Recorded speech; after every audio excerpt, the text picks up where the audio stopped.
e vocês mais tarde poderão assistir tranquilamente a aula, tá bom? Então vamos lá, vamos dar continuidade. Na aula passada tivemos um probleminha no sistema, isso acontece, né?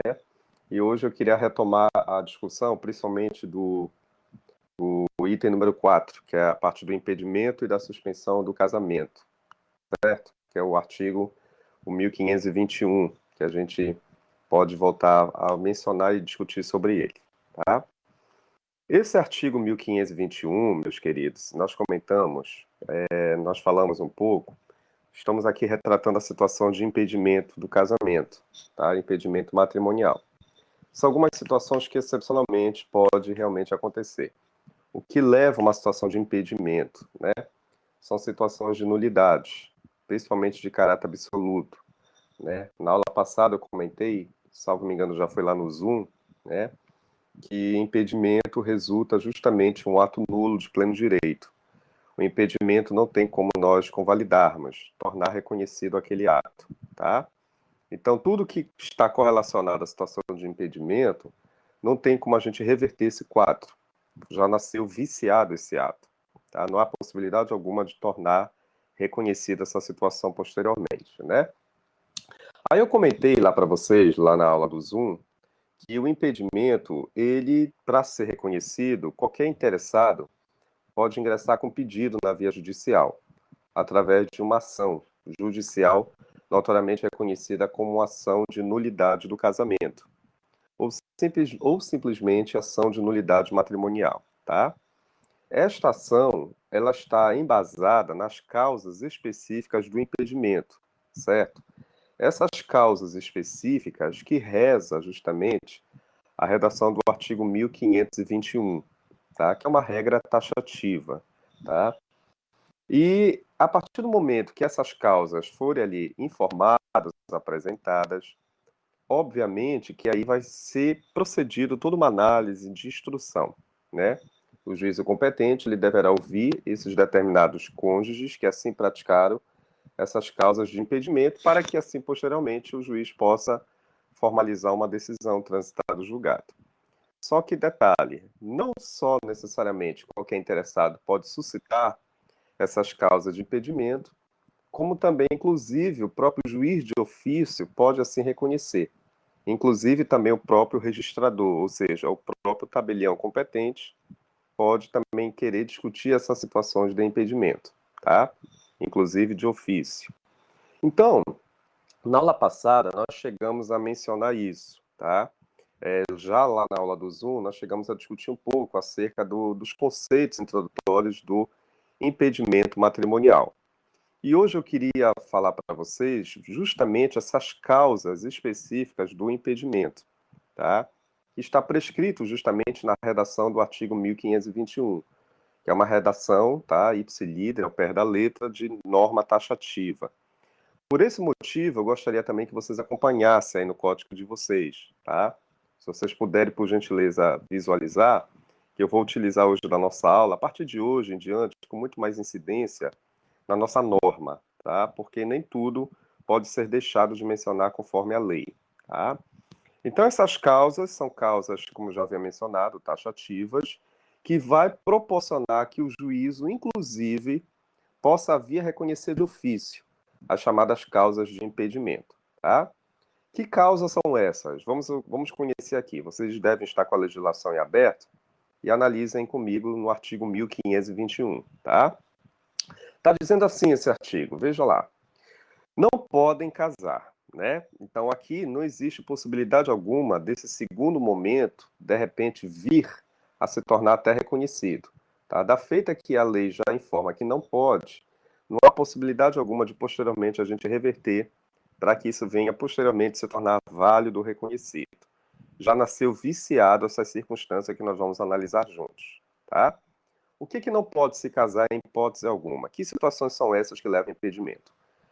Aí vem a número 1, né? Está dizendo o seguinte: não podem casar, por exemplo, os ascendentes com seus descendentes, tá? Quer seja parentesco natural, quer seja parentesco civil. Aqui nós estamos levando em consideração, por exemplo, né? Não pode os genitores, tá? Vamos imaginar que eles tenham filhos e esses filhos quererem firmar matrimônio com esses próprios genitores. É uma situação indubitável de nulidade absoluta, de impedimento, tá? Então, da feita que você firmar esse compromisso, estiver na condição de genitor, e do outro polo estiver os seus descendentes, né, os filhos, isso jamais deve acontecer. Isso é uma situação clara de nulidade absoluta. Tá? Os pais jamais devem firmar nunca casamento com seus filhos e vice-versa. E a lei ela é bem categórica, quer seja o parentesco natural, consanguíneo, né? E o civil, aquele que é fruto oriundo, por exemplo, de uma adoção. Tá? O civil, você já sabe que é parentesco civil. E aquele que é notoriamente reconhecido após todo um lapso, uma discussão em sede jurisdicional. Tá? Normalmente em sede de adoção, de filiação socioafetiva. Tá? Então, nós precisamos do auxílio do ordenamento jurídico, da norma propriamente dita. Então, aqui é um exemplo clássico de impedimento. Tá? Além desse inciso, nós temos o inciso número 2, que já leva para os parentes por afinidade. Os afins em linha reta, ou seja, que são parentes por afinidade, que vocês já estudaram comigo. São aqueles parentes que necessitam previamente de a formalização de uma respectiva entidade, quer seja casamento, quer seja união estável, uma entidade familiar notoriamente reconhecida e consagrada. Então, os parentes, por exemplo, do teu cônjuge ou do teu companheiro, você não deve firmar nenhum ato matrimonial na linha o quê? Na linha reta, né? Quer seja ascendente, quer seja descendente. Então, eu, por exemplo, não posso firmar casamento, né, com meus sogros na linha reta ascendente e, obviamente, também não posso firmar casamento com meus enteados na linha reta descendente, tá? Então, inciso número 2, também uma clara situação de impedimento dentro dessa ótica, tá? Aí o inciso terceiro, completo. O inciso terceiro, praticamente é uma redação semelhante com o inciso segundo, né? Vamos ver. O inciso terceiro, o adotante, tá? A pessoa que esteve no polo ativo para adotar alguém. O adotante com quem foi cônjuge do adotado, tá? Você pode até grifar aí no seu sistema, né, no seu Vadmecum, com quem foi cônjuge. Significa dizer que a pessoa hoje que é adotada, você adotou, por exemplo, o João, tá? O João, depois de adotado, passou a ser seu filho legítimo. Porque você já sabe que as pessoas, uma vez adotadas, a consequência de imediato da adoção é reconhecer a legitimidade, tá? Ou seja, filhos legítimos. Então você imagina que o seu filho, tá? Casado com a Maria, o João casado com a Maria, tá? Atualmente a Maria é o que seu? O que que ela é para você, a Maria? Ó, professor, já que ela é casada com o meu filho, indubitavelmente, né? Ela é minha nora, tá? E mesmo que amanhã ele vá se separar, vá se divorciar, porque a gente não usa mais o termo separar, né? Pode ser uma separação de fato, mas depois vai ter que ser convertida para um divórcio direto. Então, mesmo que amanhã ele vai se divorciar da Maria, a Maria não vai também deixar de ser, obviamente, minha nora, tá? Então é por isso que esse inciso terceiro, ele leva em consideração justamente aquela velha regra, né? Os parentes por afinidade, linha reta, não vão jamais finalizar essa relação. Eu acho que vocês devem estar recordados daquilo que nós discutimos, né?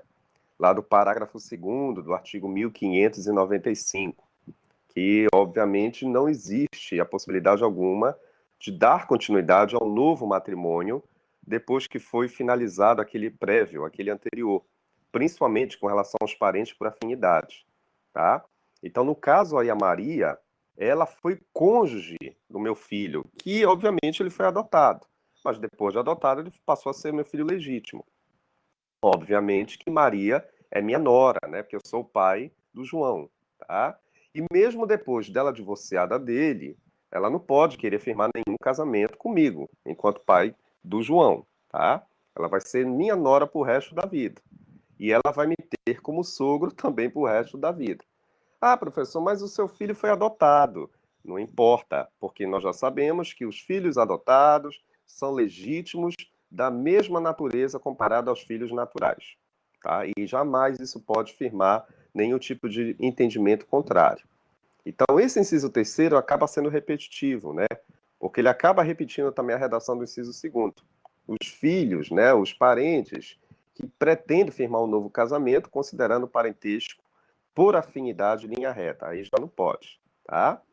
E aí completa o inciso terceiro, né? Onde é que eu tô? Aqui. E o adotado, né, no caso o Joãozinho, né, com quem foi do adotante. Aí já é diferente, né? Agora chegou a vez, por exemplo, eu me divorciei da minha esposa. Só que a minha esposa, indubitavelmente, não é mãe do Joãozinho, tá? É, vamos supor, madrasta dele. Tá? É uma relação entre madrasta e enteado, tá? Que também são parentes por afinidade. Que também existe uma situação de impedimento.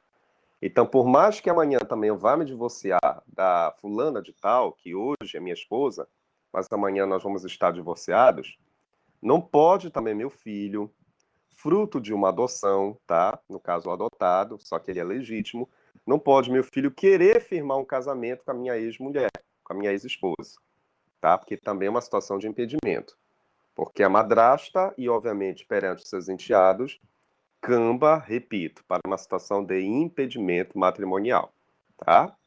Então, o inciso segundo e o inciso terceiro acabam sendo colorários, né? Ou seja, combinados. Eles estão em sintonia, tá?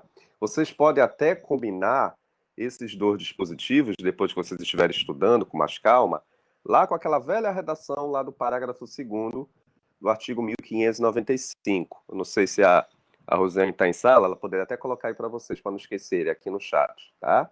Aí vocês combinem também essas interpretações lá com a redação do parágrafo 2º do artigo 1595, quando vocês estiverem analisando, tá bom? O que mais que nós não podemos levar em consideração um casamento, ou seja, é uma situação de impedimento. Aí vem o inciso número 4, né?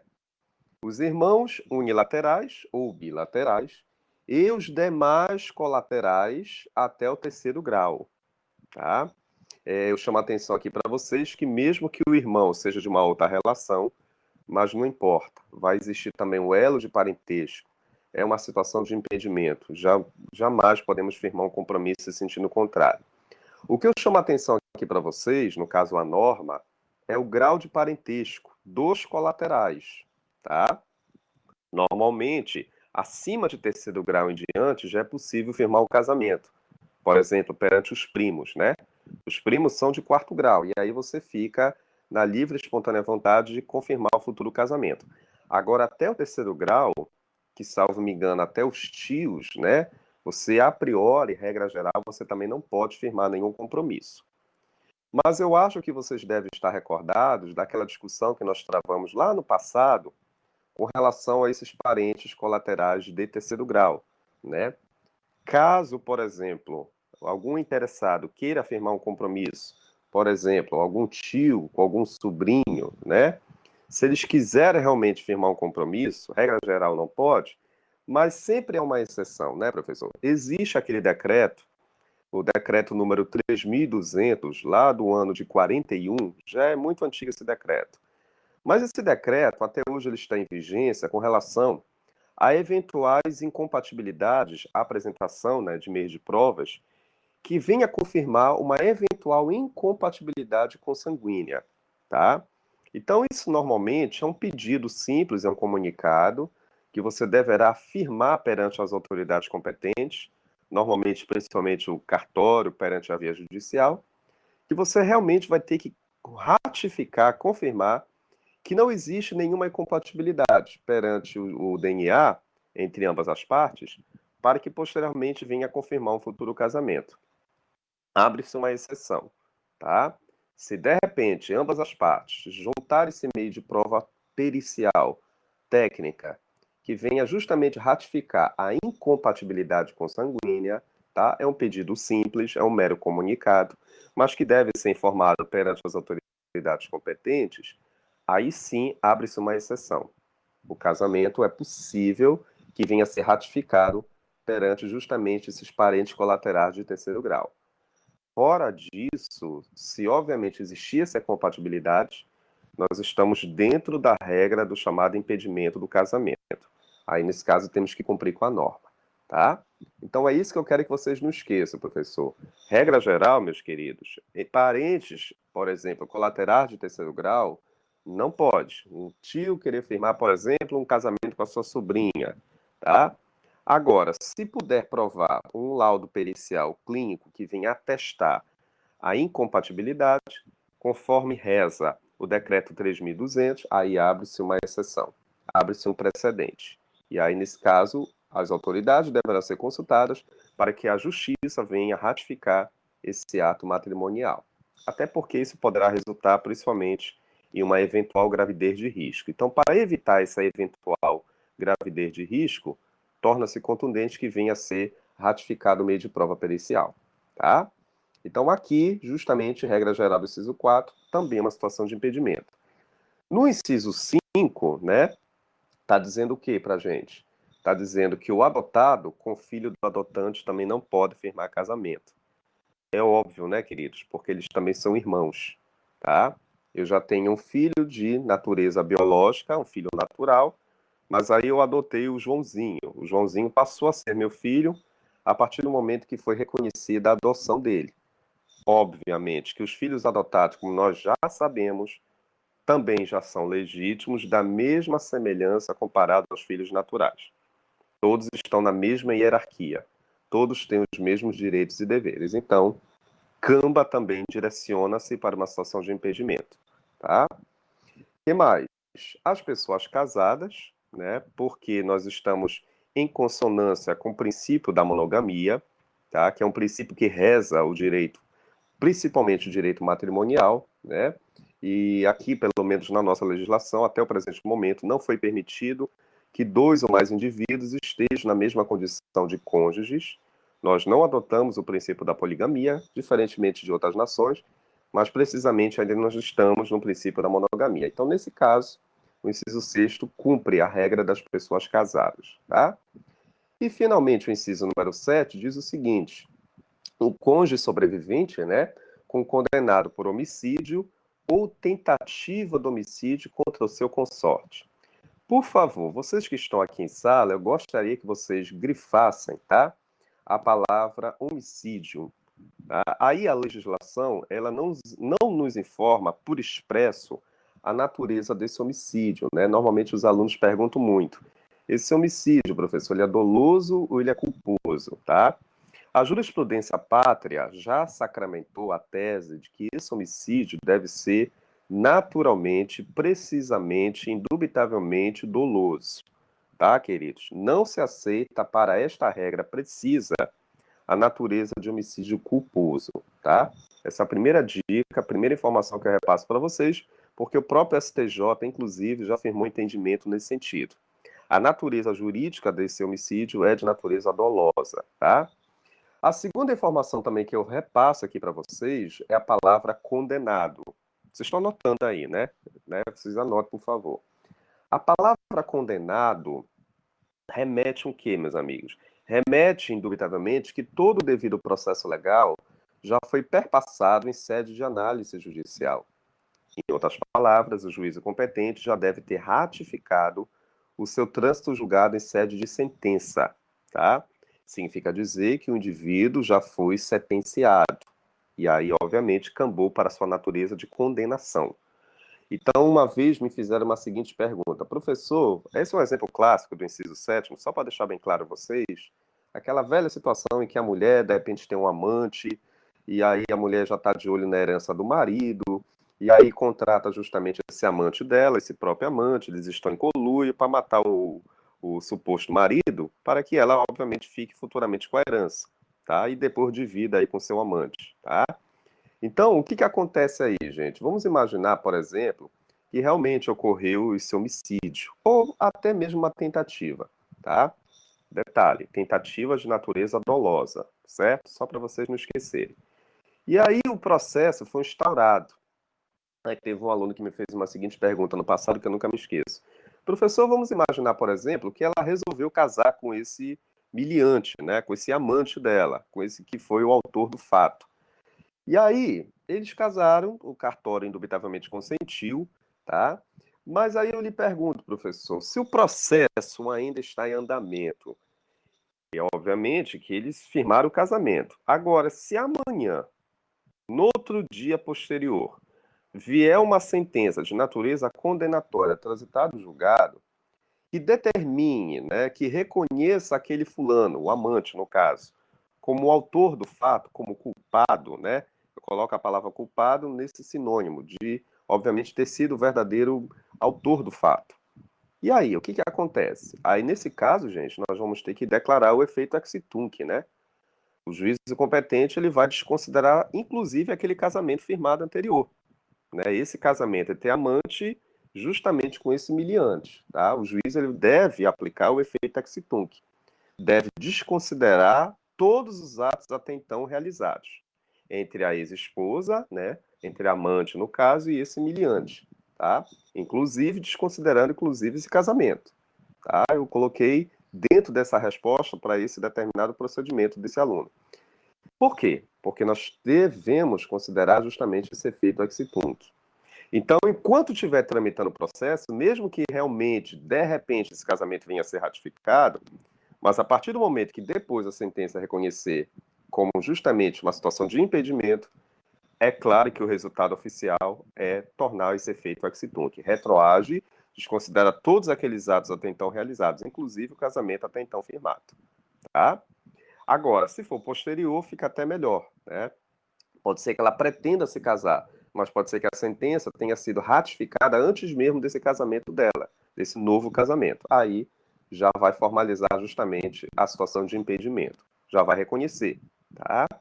Então, dentro desse procedimento, não esqueça dessas observações, tá? A tentativa tem que ser dolosa, a natureza do homicídio também é doloso, tá? Não esqueça que aqui a lei está informando condenação, significa dizer que já ocorreu o trânsito julgado de uma decisão. Claro que tem doutrinadores que ainda defendem a tese, mas pode ser que ainda o processo esteja em andamento, tá? Esteja em tramitação. Mesmo que esteja, se amanhã a sentença for positiva, ela vai aplicar o efeito ex-tunc. E tudo aquilo que foi feito até então vai ser desconsiderado pleno direito, inclusive esse casamento firmado, tá? Entre amante e esse miliante, tá? Vai ser desconsiderado de pleno direito por se tratar de uma matéria de ordem pública, né? Você sabe que a nulidade absoluta respeita o efeito ex-tunc, tá? Então isso daí a gente não pode deixar de não entender, certo? Essas causas, meus amigos, são causas de natureza taxativas. Por favor, isso até é uma observação. Se vocês quiserem anotar, seria até interessante, tá?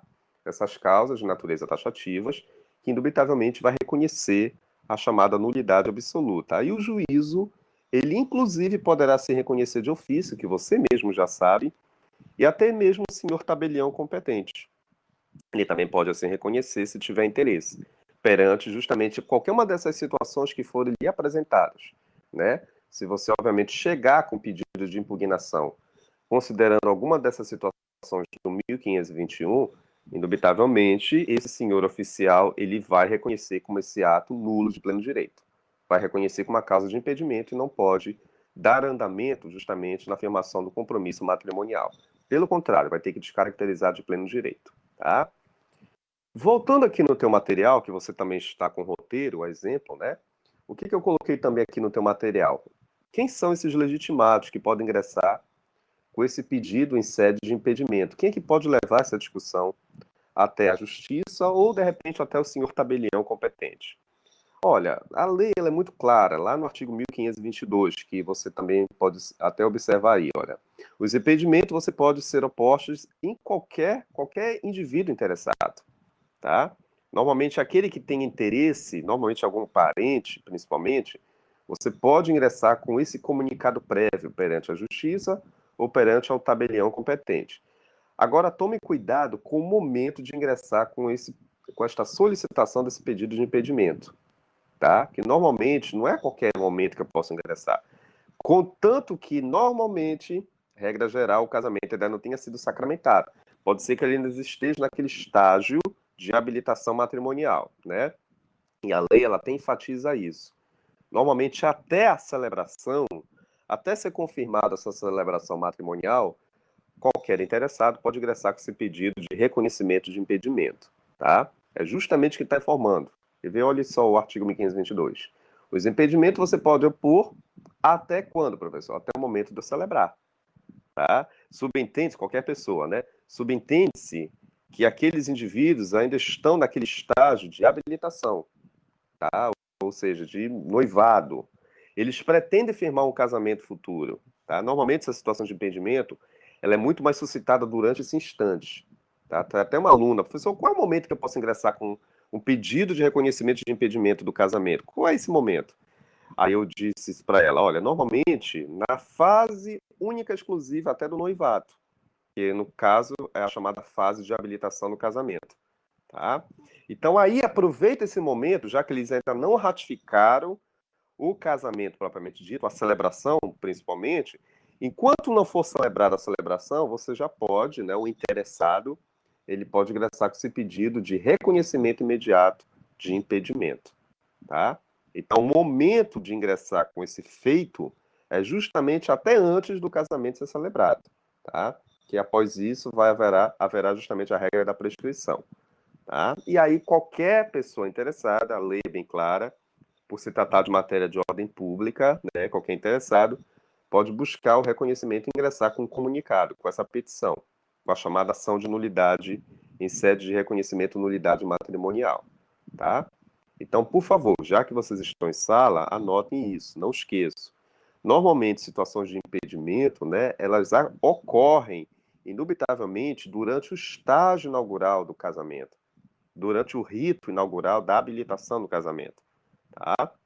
Agora, teve um aluno que me perguntou, sim, mas pode ser que ele já tenha firmado esse casamento nos moldes de uma situação de impedimento, né? Aí não tem para onde correr. O juízo, ele vai ter que não só reconhecer como nulo aquele ato que já havia sido feito, como também aplicar o efeito ex tunc. Tudo que de repente fora feito durante esse estágio de casados deverá ser descaracterizado, anulado de pleno direito, tá?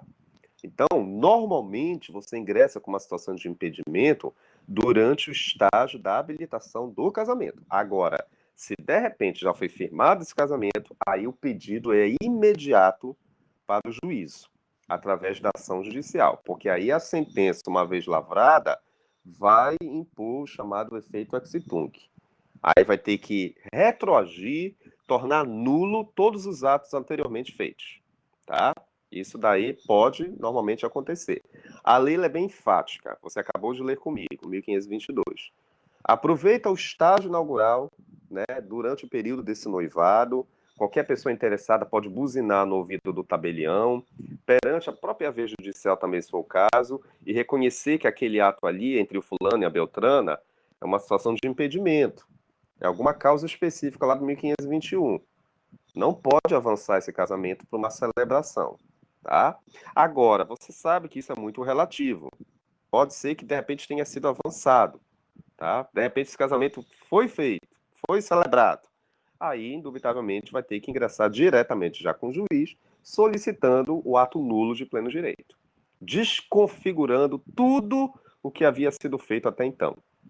Aí a importância do efeito ex tunc, tá? Para que vocês não esqueçam qual é o trâmite burocrático que devemos respeitar, tá? Então, desse sentido, que eu coloco aqui no teu material, as causas de impedimento, né? Conforme reza aqui o teu material, está dizendo justamente isso. Com base na redação do 1521, são causas taxativas que pode resultar para uma análise judicial e a deflagração justamente do efeito ex tunc. O juiz vai declarar, justamente vai declarar todo esse procedimento, tá? Além da situação de impedimento, vamos analisar aqui, por favor, a situação de causas suspensivas. Já é diferente, meus amigos. Veja bem, qual é a diferença entre uma causa de impedimento e uma causa suspensiva? Eu chamo logo a atenção de imediato que alguns doutrinadores, né, principalmente uma ala minoritária, até então estava entendendo que as causas suspensivas resultariam numa nulidade relativa. Mas não necessariamente. A doutrina majoritária passou a reconhecer que as causas suspensivas, precisamente, vai resultar numa situação de uma sanção de natureza órbita civil. Então, eu já inauguro essa discussão informando o seguinte para vocês, por favor, não esqueçam. As causas suspensivas funcionam como se fosse uma espécie de uma punição, de uma sanção de natureza civil, tá? Significa dizer que, a priori, inicialmente, eu não devo realizar aquele ato. Que ato? Firmar um casamento. mas não vai me impedir, não vai me tolir a possibilidade que mais tarde, posteriormente, obviamente, se eu vier a confirmar, a corrigir aquele determinado ato, a cumprir, por exemplo, com algum determinado prazo, se isso foi feito com êxito, é claro que posteriormente eu posso reconhecer aquele ato matrimonial. Então, as causas suspensivas, elas te dão a possibilidade de vir a reconhecer esse casamento posteriormente, mas não de imediato, tá? É isso que eu quero que os senhores e as senhoras não esqueçam desse detalhe. As causas suspensivas, pela etimologia, já dá para a gente ter uma noção. Caráter temporário, momentaneamente, eu não posso, professor, querer ratificar um casamento, sob pena de eu cumprir com uma sanção de natureza civil. Normalmente, alguma multa administrativa, tá? Agora, posteriormente, a partir do momento que eu vier a cumprir com aquela, por exemplo, condição, se eu vier a cumprir com aquele determinado prazo específico, suspensivo, né? Diga-se de passagem, pode ser que no segundo momento eu venha ratificar esse casamento tão sonhado que eu estou assim pretendendo realizar, tá? No primeiro momento eu não posso, eu estou sob efeito de uma condição suspensiva. Mas a partir do momento que eu vier confirmar, cumprir com êxito essa condição, aí é possível esse casamento vir a se tornar convalidado, reconhecido. Então, a primeira diferença que os senhores e as senhoras já levaram em consideração é que nas causas de impedimento não tem como você negociar. O ato já nasceu nulo de pleno direito, não tem possibilidade alguma de tornar reconhecido no segundo momento. Não tem como você convalidar, tá?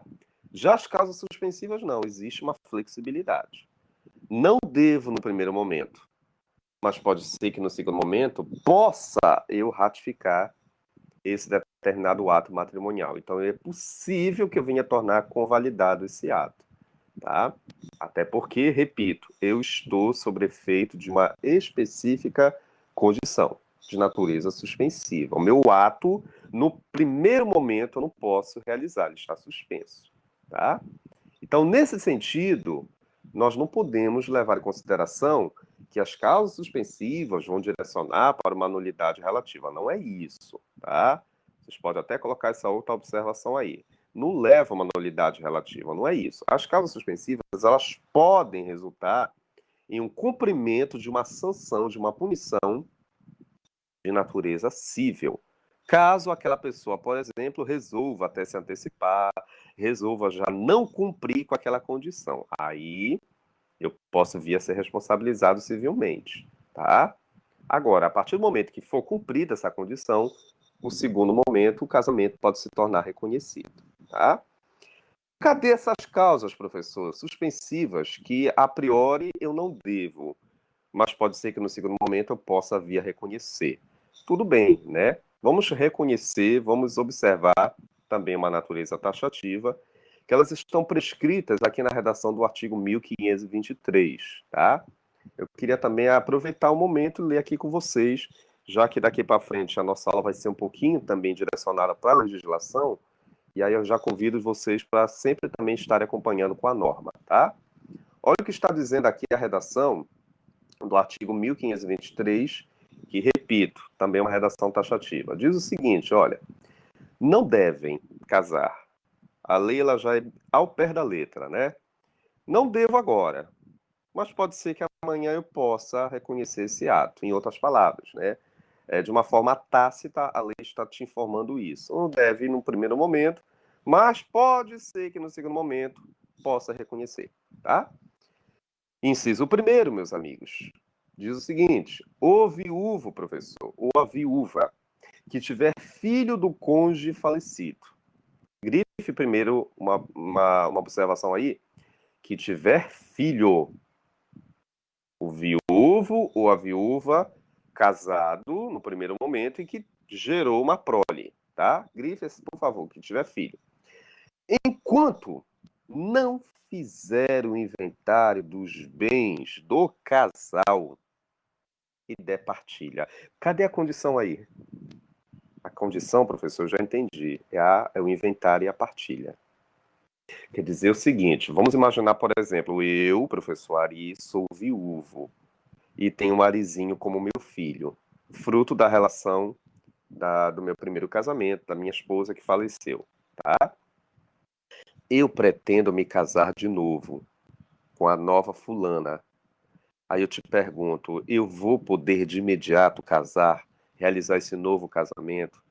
Aí você vai me dizer, não, professor, no primeiro momento você não vai poder, porque existe aí uma condição. O senhor firmou um patrimônio com a fulana.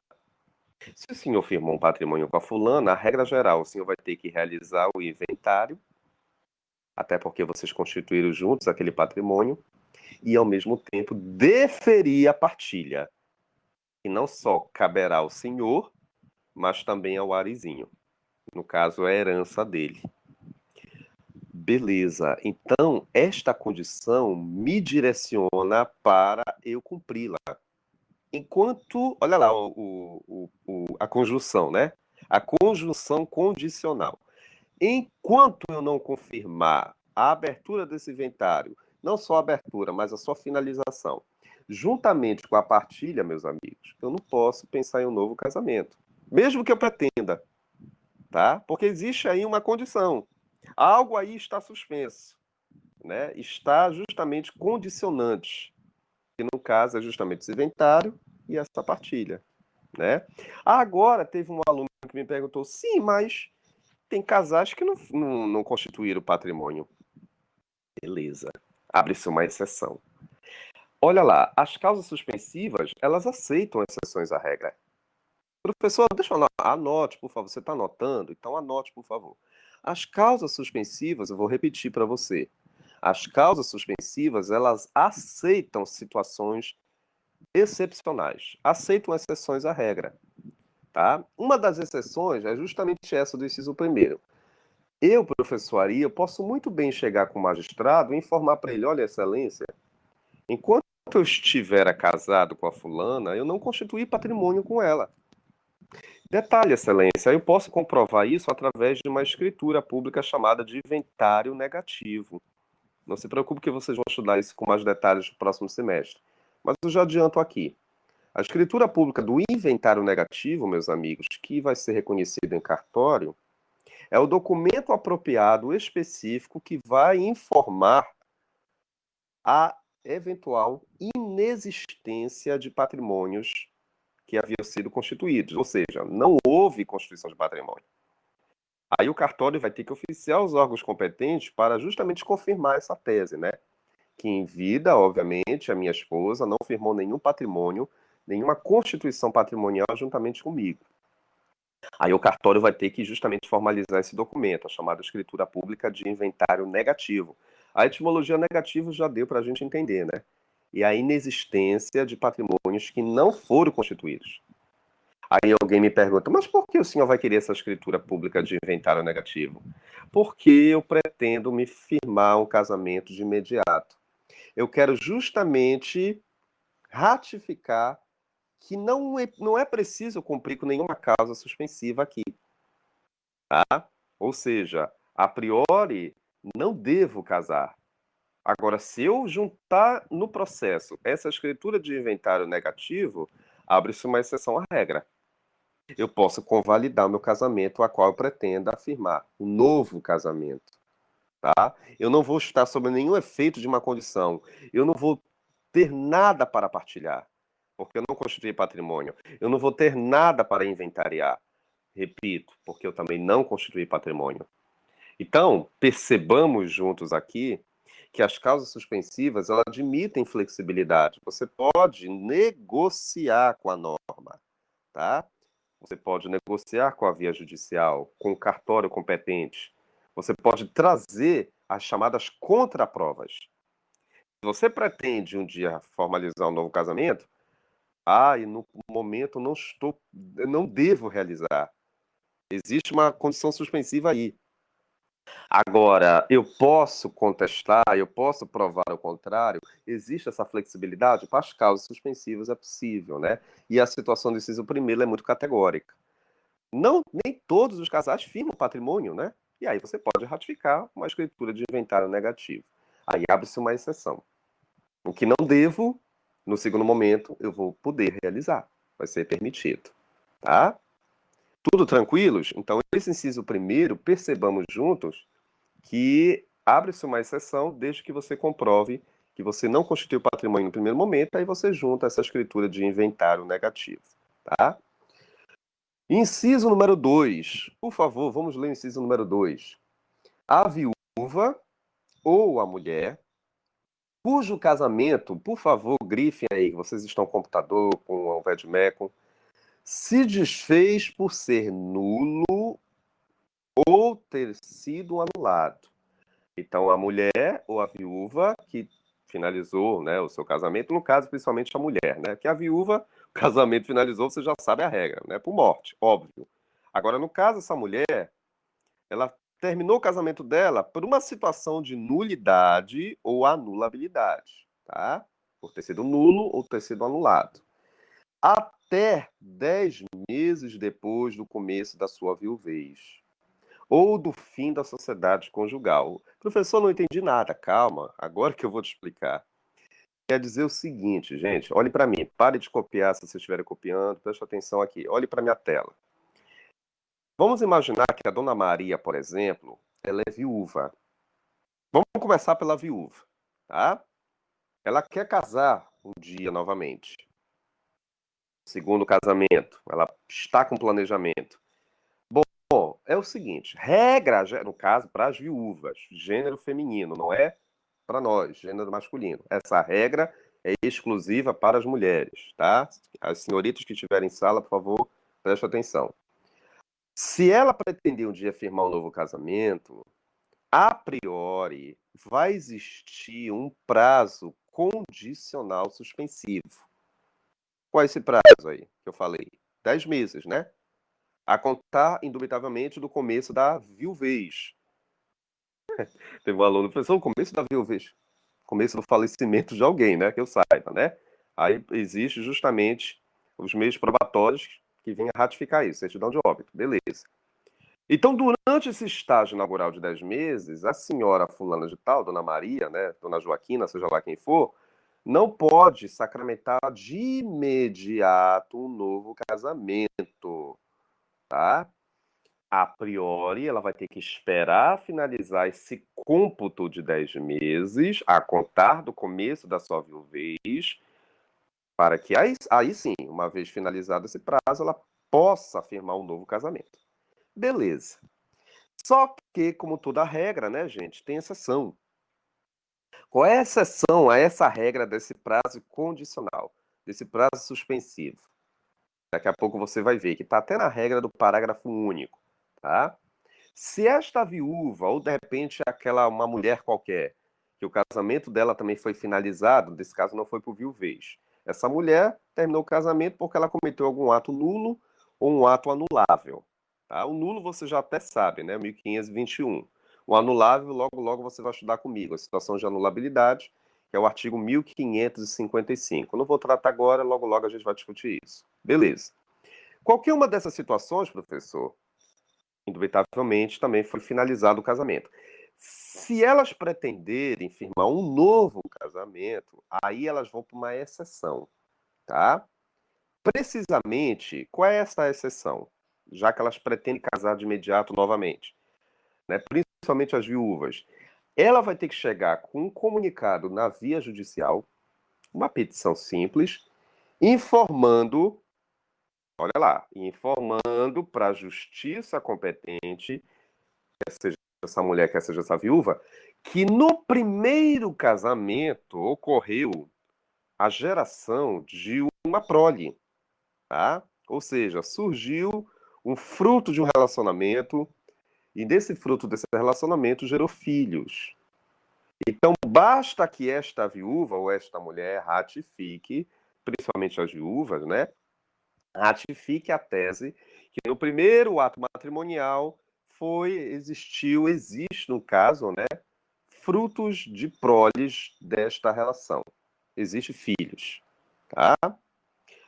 Ou também pode ser o contrário. se ela também puder ratificar esta viúva ou esta mulher que nunca ocorreu concepção, aí é possível também que abra-se um precedente. O juiz possa, de repente, deferir e não necessariamente esperar finalizar esse prazo de 10 meses. Professor, deixa eu ver se eu entendi esse segundo que o senhor falou. Que não haja concepção, sim, aí nesse caso é um laudo clínico, né? É uma clínica especializada que vai ter que justamente informar a tese que durante o primeiro estágio matrimonial não ocorreu justamente nenhum procedimento de, quer seja inseminação, quer seja justamente de concepções, tá? Aí já é um laudo pericial consanguíneo, tá?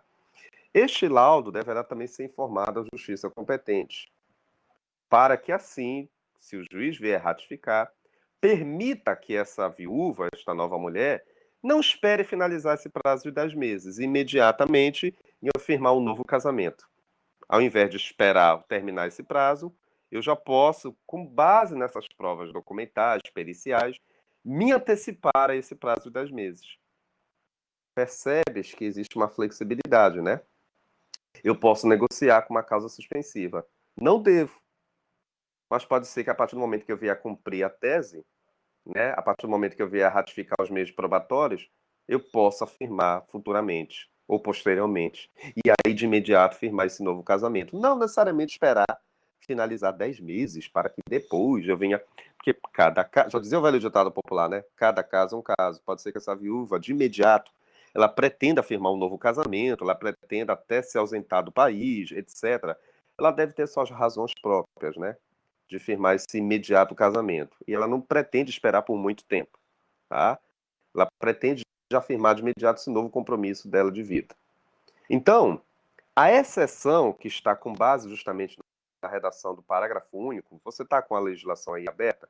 Bora ler aqui o parágrafo único do artigo 1523, que é justamente essa exceção, né? A exceção à regra, principalmente na segunda parte, ó. Bora ler aqui comigo, a segunda parte, depois do ponto e vírgula, né? Olha o que está dizendo aqui, ó, na segunda parte desse parágrafo. No caso do inciso segundo, a redação lá de baixo, ó. No caso do inciso segundo, a nubente, quer seja a viúva, quer seja a mulher propriamente dita, né? Deverá aprovar o nascimento do filho, certidão de nascimento, ou a inexistência da concepção. E nunca houve concepção. Aí já é um laudo clínico, né, pericial, de uma clínica especializada, que deverá emitir isso, tá? Através do DNA e por aí afora. Durante a fluência do prazo, na fluência desse prazo de 10 meses. Então, a viúva ou a mulher vai ter que buscar o auxílio de um profissional e juntar esses meios de provas. A primeira é mais fácil, né? Basta que ela ratifique que surgiu um relacionamento e surgiu um fruto desse relacionamento, sede de prole. Aí eu vou juntar a certidão de nascimento, tá? Agora, pode ser que não necessariamente eu tenha firmado, né, um compromisso de geração de prole com o primeiro momento. Ah, professor, ela casou com fulano de tal, mas não tiveram filhos. Ah, então nesse caso vai ter que ratificar essa tese, que não houve procedimento de concepção. Aí tem que buscar justamente o auxílio pericial, tá? Que nunca houve concepção durante esse estágio de convivência durante esses 10 meses pretéritos, tá? Isso, meus queridos, por que tudo isso? Porque eu vou querer tornar o ato convalidado, tornar de imediato um novo casamento, não esperar finalizar esse prazo de 10 meses. Isso daí é o discurso da viúva e da mulher. Eu não quero cumprir com essa condição, professor. Eu quero de imediato já formalizar esse casamento. Eu não quero estar dependente de uma condição suspensiva. Eu quero tornar de imediato esse ato ser convalidado. E aí abre-se uma exceção à regra, tá? Deu para entender, queridos? Então percebe que de imediato eu não devo me casar durante 10 meses inaugurais. Mas a partir do momento que eu juntar meios de provas legais, comprovando uma filiação de uma prole ou um laudo clínico de uma inexistência de gravidez, abre-se uma exceção. Aí pode ser que no segundo momento eu venha já uma vez comprovado, não esperar finalizar 10 meses, me casar de repente até amanhã com esse novo pretendente, tá? Discurso da viúva ou discurso da mulher, tá? Que teve seu casamento anulado, tá bom? Ficou claro o inciso segundo? Deu para entender? Tá? Aí, o que mais que nós temos aqui, meus amigos? Continuando 1523, tá? Inciso terceiro, eu gosto desse inciso terceiro aqui, ó. O divorciado, enquanto não houver sido homologada ou decidida a partilha dos bens. Parece até repetitivo, né, com o inciso primeiro. Mas a lei, ela até nos ajudou aqui, porque você já está na condição de divorciado. O professor Ari, por exemplo, já se divorciou da fulana. Só que vocês sabem que na maioria dos casos, principalmente para quem é casado aí no grupo, ou quem tem amigos casados, parentes, etc., e muitas das vezes a justiça ela já sacramenta de imediato, na maioria dos casos, a separação dos corpos de imediato, né?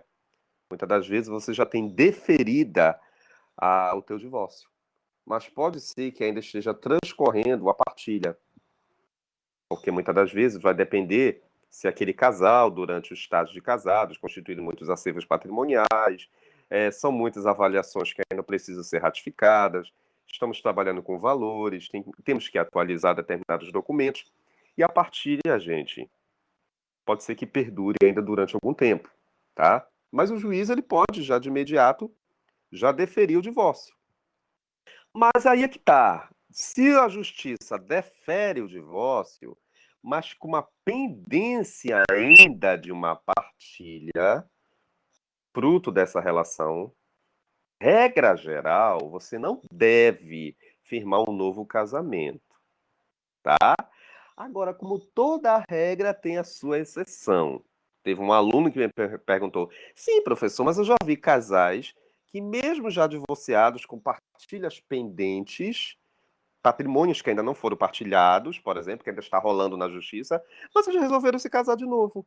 Aí eu respondi para ele, eu bati no ombro dele: sim, é verdade. Mas só que só tem um detalhe. Você pode se casar com partilha pendente, mas não é qualquer regime de casamento que você vai eleger. Você estará sob a influência do regime da separação legal de bens. É a norma que vai te obrigar a casar nesse regime. Você estará, entre aspas, como se você estivesse funcionando como um fantoche, tá? Você está sendo manipulado pela lei. Você, indubitavelmente, vai ter que estar sob a influência da outorga. E aí, já que a tua pretensão, de repente, era um outro regime, inicialmente, enquanto existir partilha pendente, você deve firmar casamento sob a influência da separação legal, tá? A partir do momento que futuramente a tua partilha vier a ser decidida, aí é claro que o efeito suspensivo vai estar cessado, aí você pode firmar qualquer outro regime pela qual você pretenda, ingressando com pedido de alteração de regimes, tá? Então, é isso que eu quero, por favor, que os senhores não esqueçam. Divórcios podem ser concedidos de imediato, sim, mas partilhas podem estar pendentes. Não devo, de imediato, firmar um novo casamento com uma partilha pendente, porque tem aquela justificativa para evitar determinadas confusões de natureza em sede patrimonial, né? Porque já pensou eu firmar um novo casamento com uma partilha pendente, gente?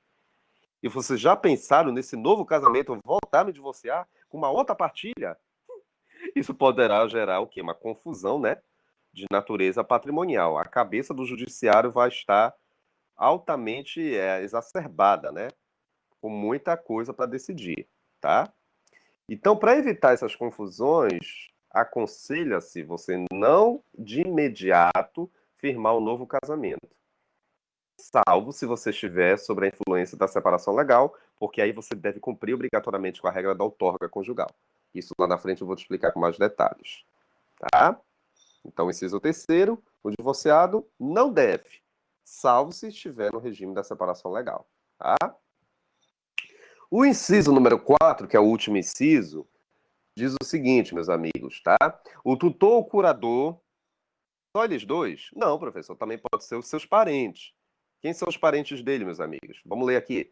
Descendentes, ascendentes, irmãos, olha aí, cunhados, sobrinhos. Essa galera aí, o tutor e o curador com seus parentes, por incrível que pareça, essa galera pretende firmar um casamento, acreditem, pretende firmar um casamento futuro, sabe com quem? Continua a leitura. Com a pessoa tutelada ou curatelada. Interessante, né? Parece coisa de novela, parece coisa de ficção, mas a realidade também faz parte, né? Só que detalhe, professor, eu estava de olho no meu tutor, na minha tutora, no meu curador, melhor dizer, no meu curatelado, na minha curatelada, né? Nós começamos a ter um laço de afinidade a cada dia se tornando mais forte, né? Mais próximo. Aqueles cuidados essenciais do cotidiano estão a cada dia mais afetivos. Chegamos ao seguinte entendimento, que um dia nós pretendemos casar. É possível, né? Mas tem uma condição aí. Qual é essa condição? Termina aqui a leitura comigo. Enquanto não cessar a tutela ou curatela, né, gente? E não estiverem saudadas as respectivas contas, porque lá na frente, quando a gente estudar tutela ou curatela, para finalizar esse determinado ato de tutelagem e curatelagem, uma das situações é a prestação de contas. É o balancete, normalmente anual, normalmente mensal, e aí você, ao finalizar o seu mumus público, você deverá informar o juiz competente que ali tudo foi feito de uma forma transparente, a chamada prestação, tá? Então, esse tutor, ele só pode firmar esse casamento com aquele eventual tutelado ou tutelada a partir do momento que cessar os efeitos da sua tutela, tá? Mesma coisa para o curador, tá? Que não é tão simples assim e tem que juntar e tem que peticionar indubitavelmente para a via judicial. Foge da competência do cartório, não tem nada a ver com isso, tá? Isso é um peticionamento imediatamente para a justiça, tá? E aí vem o que eu expliquei para vocês, né? Parágrafo único são as situações excepcionais e a exceção para a condição suspensiva, tá? Você sabe que a condição suspensiva nós podemos flexibilizar, nós podemos tornar o casamento posteriormente reconhecido como validado, tá? E aí você tem esse parágrafo único e justamente está te informando isso, tá? Olha o que está dizendo o parágrafo único aqui, para a gente confirmar, né? É permitido, né, os nubentes solicitar ao juiz que não lhes sejam aplicadas as causas suspensivas, desde que você venha provar o quê? A inexistência do prejuízo, respectivamente. Grife, por favor, aí o que é prova de inexistência. Grife aí, prova de inexistência do prejuízo. Grife aí no teu mouse, no teu caderno. Prova de inexistência do prejuízo são todas essas exceções, esses meios de provas que eu acabei de informar para vocês. Inciso primeiro, tu te lembra, né? O inventário negativo. O inciso segundo, o laudo clínico, né? O inciso terceiro, a certidão de partilha, tá? O inciso número 4, a prestação de contas, a certidão do senhor tutor, do senhor curador, informando que ali foi cumprido com êxito o seu estágio de tutelagem. Esses meios de provas periciais, documentais, testemunhais, são as chamadas provas de inexistência, tá? Traduzindo em miúdos, eu posso provar o contrário e dizer para a justiça que não necessariamente eu vou finalizar, né? Eu vou ter que esperar finalizar um prazo para ratificar essa condição. Eu já posso imediatamente tornar esse ato reconhecido no segundo momento, tornar convalidado, tá? E aí, para finalizar, gente, por favor, não esqueça. Acho que até coloquei no teu material isso, coloquei, né? A exceção à regra, que é o 1523, que acabamos de ler. E, finalmente, quem são os legitimados que podem ingressar com esta solicitação, de repente, quem venha descumprir com essas causas suspensivas, quem é que pode ingressar também na justiça solicitando, de repente, que seja suspenso aquele ato? Ou, melhor dizendo, quem é que pode ingressar na justiça solicitando o cumprimento de uma punição? Quem são essas partes que eu posso suscitar essas causas suspensivas? Quem são esses legitimados, né? Aí vem a redação do 1524. Quem é que vai, numa linguagem coloquial, buzinar no ouvido do juiz e dizer, olha, o Arino cumpriu com aquele prazo, olha, o Arino juntou aquela certidão de inventário, etc. Quem é que vai levar essa discussão? Quem são esses legitimados? Aí vem a redação do 1524. Bora conhecer aqui, por favor. As causas suspensivas, meus amigos, da celebração podem ser o quê? Argumentadas, arguidas, né? Grifem, por favor. Qualquer parente linha reta de um dos cônjuges, nubentes, né? Linha reta, quer sejam consanguíneos ou por afinidade, os pais, os filhos, os sogros, os enteados, tá? Que eu estou falando consanguíneo e por afinidade, você já sabe quem são. E também pelos colaterais em segundo grau, no caso, os irmãos, que são os naturais, né? E a lei está dizendo também consanguíneos afins, né? Os consanguíneos, quem são de segundo grau? Os irmãos, e que são por afinidade, os parentes colaterais, os cunhados, né? Essa galera aí toda pode ingressar com uma solicitação de pedido de suspensão daquele ato matrimonial qual pretenda se realizar. Você pode protocolar perante a via judicial competente, solicitando que venha a ser reconhecido aquele ato e imediatamente o juiz reconheça como suspensivo, tá? Indubitavelmente, de imediato, não devo firmar esse compromisso. Primeiro, por favor, você deve cumprir com a condição, para que depois, uma vez cumprida com essa condição, a gente espera que seja com bom êxito, né? Aí você pode firmar o casamento posteriormente, tá? Então, regra da suspensão. Não devo, mas pode ser que no segundo momento eu possa realizar esse casamento. Regra do impedimento. Não posso no primeiro momento e também não vou poder no segundo momento. Já nasceu viciado, não de forma alguma vou tornar reconhecido.